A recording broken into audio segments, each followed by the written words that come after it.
on est venu, le directoire et les responsables nationaux du parti, accompagnés notamment de M. Cheikh Tidiane Youm, qui est le responsable national chargé de la stratégie du parti, venir rencontrer les responsables du parti de l'unité et du rassemblement dans le département de Tivaouane et la base affective. L'objectif de cette tournée, c'est une tournée de sensibilisation, de relance et de redynamisation de la base de notre parti. Surtout ici à Tivaouane, que nous considérons comme le fief de notre parti, parce que c'est le terroir de notre président, Serigne Moustapha Sy. Donc la rencontre a été fructueuse. On a eu à échanger avec les responsables du parti sur des questions qui concernent le fonctionnement du parti et surtout les perspectives en vue des élections à venir. Vous l'avez dit, les élections à venir, telles que les législatives, c'est votre sortie des locales, vous êtes troisième dans le département de Tivaouane. Quelles leçons vous avez tirées pendant ces élections? Oui, les leçons que nous avons tirées, nous les avons tirées globalement. C'est-à-dire que la position du PUR, l'ancrage du PUR dans la coalition Yewwi Askan Wi et la victoire que cette coalition donc a eue à l'échelle nationale n'est plus à démontrer. Donc nous nous contentons et nous réjouissons de ces résultats et nous comptons donc consolider les acquis que nous avons eus lors de ces élections législatives parce que le PUR fait partie des partis fondateurs de cette coalition et entend jouer pleinement son rôle pour le développement et la consolidation de cette coalition. Les élections législatives, les parrainages, vous êtes prêts? Oui, on est prêt, on est tout à fait prêt. Le PUR a eu l'expérience des parrainages. En 2019, on a été parmi les 5 partis qui ont été retenus. Et sur ce plan, nous n'avons pas vraiment de soucis à nous faire. Vous attendez avoir un député à l'Assemblée, le parti? Mais plusieurs députés à l'Assemblée nationale, Inch'Allah, plusieurs députés. Et ce qui est sûr, c'est que c'est la victoire de la coalition Yewwi Askan Wi qui s'annonce. On va probablement vers une cohabitation et ça va chambouler totalement la vie politique au Sénégal. D'accord. Donc ñu ñëw rek ci olof lan moo waral ngeen di def tournée bi? waaw tournée bi comme ni ma ko waxee léegi dañoo ñëwoon fii nga xam ne nii mooy dëkku suñu président du parti muy Serigne Moustapha di ko ziara au passage. ñu ñëwoon fii ànd ak directoire parti bi ak responsable parti bi ànd surtout ak suñu camarade Cheikh Tidiane Youm bi nga xam ne moo jiite stratégie ci parti bi. ñu ñëwoon rencontrer responsable parti bi. waaye rencontrer aussi la base affective du parti ici à Tivaouane ñu doon waxtaanee nan la ñuy fexee ba gën a dëgëral suñu parti ndax ku ne xam na ne parti bi dëgër na waaye nag ñu gën a yokk suñu taxawaay ci biir coalition bi waaye yokk suñu taxawaay ci askan wi yaakaar naa ni échanger nañ ak responsable yi am nañu waxtaan bu am solo te jàpp nañ ne li nga xam ne nii jot nañ ko fee bàyyi comme ay kaddu ak li ñu jokkalante ci kaddu suñu fi jigee ñu liggéey ci parti bi dana gën a dëgër fii ci Tivaouane incha allah. yéen a doon génn troisième yan leçon ngeen ci tiré ak perspective yi nga wax sànq élection locale yi ñu ñëw lan lañ war a xaaral ci Yewwi Askan Wi? waaw leçon yi ñu ci tiré moom laa la wax léegi dama ne coalition bi ñu nekkoon muy coalition Yewwi Askan Wi ku ne xam na résultat yi mu am ci élection locale yi yaakaar naa fu bari am nañ fa ndam noonu lañ amee ndam fii ci Tivaouane parce que li fi xew aussi dañuy jàpp ne ndam la te incha allah ndam loolu kanam la jëm. ci législative yi li ñu ci yaakaar mooy coalition Yewwi Askan Wi dana remporter élection yooyu te bis bu ko remporter loolu la ñuy tuddee cohabitation mooy danañ imposer au régime actuel en l'occurrence au président Macky Sall cohabitation boo xam ne nii li muy tekki ni ko sama camarade Cheikh yu waxee sànq mooy Macky Sall dana dem avant 2024.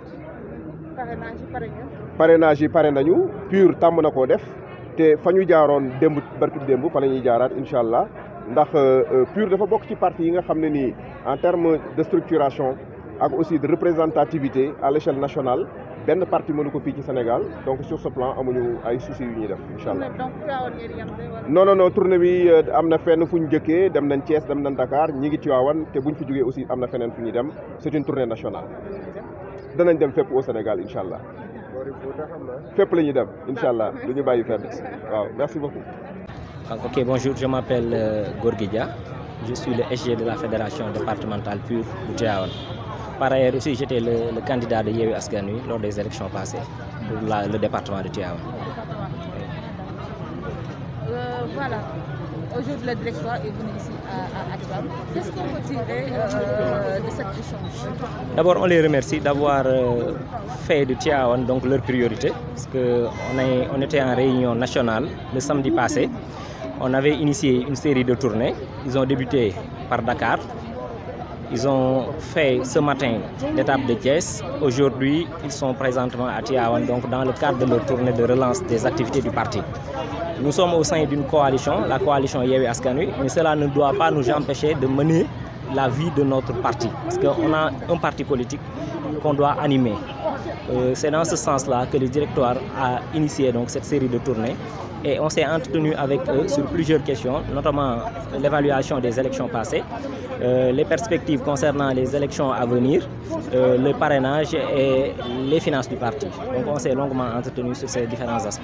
D'accord. Donc c'est-à-dire que vous remobilisez vos troupes pour être prêts pour les perspectives que vous avez définies. Effectivement, c'est dans ce sens-là qu'ils ont initié cette série de tournées, comme je l'ai dit tantôt, parce qu'on doit remobiliser les troupes, parce que le président du parti PUR, Serigne Mouhamadou Moustapha Sy, il est aussi le responsable moral du Daïra.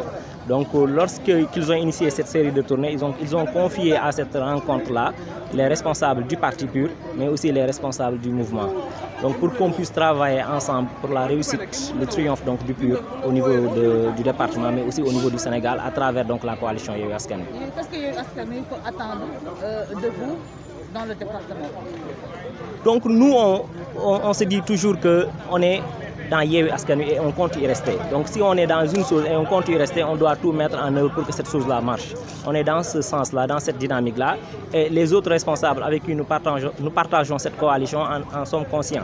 Donc on entretient avec eux d'excellentes relations. Donc d'ailleurs, nous avons prévu de nous rencontrer demain dans le cadre de la coalition pour une réunion départementale, demain à 12h, pour dire que les choses marchent aussi du côté de Yewwi Askan Wi. Pour les élections législatives, qu'est-ce qu'on peut attendre de vous par rapport au parrainage? Oui, on est déjà prêt parce que lors de la réunion nationale, comme je l'ai dit tantôt, on nous avait donné un quota de parrains à avoir, donc on y travaille. D'ailleurs, je suis avec le responsable chargé des parrainages au niveau du département, Ibrahima Thiam. Donc c'est lui qui travaille sur le système de parrainage. Combien on vous a donné? Pour le département de Tivaouane, pour PUR seulement, on avait 2000 parrains, donc on avait fait cette répartition, mais les gens avaient même trouvé ça minime par rapport à la taille du PUR dans le département de Tivaouane. De leur côté aussi, les gens de PASTEF travaillent sur un quota, les gens de Taxawu travaillent sur un quota et les autres partis aussi travaillent sur des quotas. Et vous êtes en combien? Si ma mémoire est bonne, les gens de PASTEF PUR Taxawu, on était à 10 000. 10 000. On sait que c'est énorme, mais c'est pour éviter les doublons et les anomalies liées au parrainage qu'on prend cette marche-là. Oui. Oui, on est. C'est ça, on est prêt et on est confiant. On va tout mettre en œuvre pour remporter les élections législatives ici au niveau du département. On a été deuxième, on sait qu'il y a des choses qui manquent, il y a des choses à améliorer et on en est conscient et on est prêt à améliorer ces choses-là pour qu'on puisse avoir la victoire au niveau du département de Tivaouane. D'accord, nga ñëw ci Wolof rek ñu gis ni yéen a ngi doon waxtaan yow ngay war a mën a xaar ci yéen fii ci waa Tivaouane. waaw comme ni ñu ko waxee léegi ci français dañuy wax rek ne ci département bi ñun ñoo nekk le SG de la fédération départementale du Tivaouane pour parti PUR bokk aussi ci coordinateurs yi parce que man maay le vice coordinateur au niveau de la coalition Yewwi Askan Wi au niveau du département de Tivaouane. Donc tey ñu dalaloon waa directoire bi ci seen série tournée yooyu ñu initié woon commencé ko Dakar tey ñu xëy dem Thiès.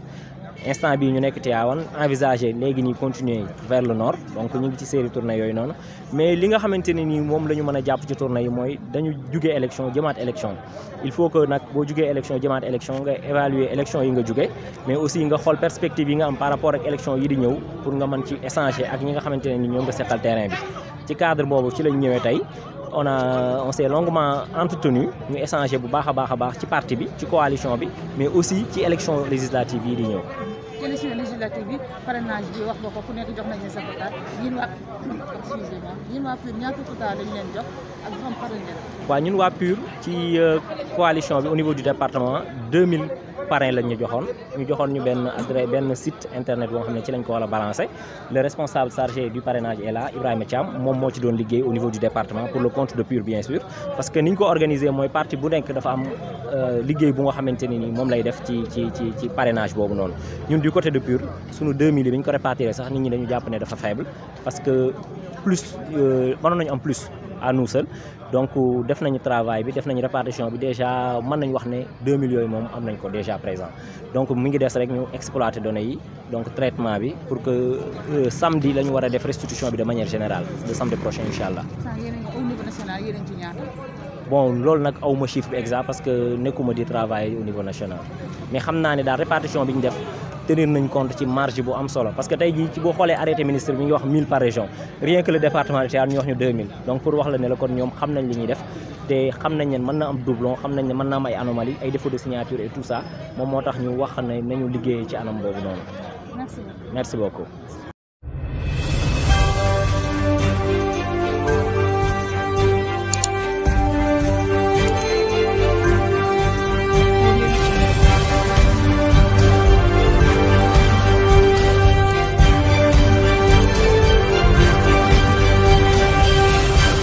Audio Jungle.